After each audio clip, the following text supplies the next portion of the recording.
Ja, seveda, absolutno, zaradi tega, ker je danes glutena mogoče preveč v hrani oziroma živilih, ki jih tudi kupujemo po različnih trgovinah. Velikokrat se sploh ne pazi, pa vemo, da imamo mogoče težavo z njim, pa ne pazimo, kaj kupujemo in potem se lahko pojavijo kakšne reakcije na gluten.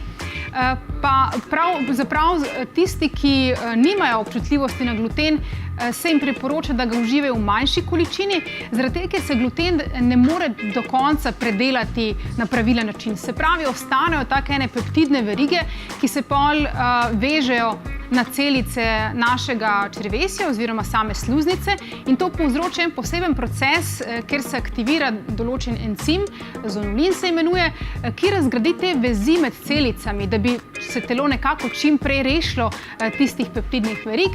Na tak način, na žalost, pa nastane sindrom prepustnega črevesja, skozi tiste mikroluknje pa uhajajo nepredelane molekule hrane, virusi, bakterije, glivice in tako naprej, kar nam lahko povzroči velike težave. Zaradi tega se absolutno priporoča čim več uživanja brezglutenskih živil, tudi za tiste, ki s tem nimajo težav.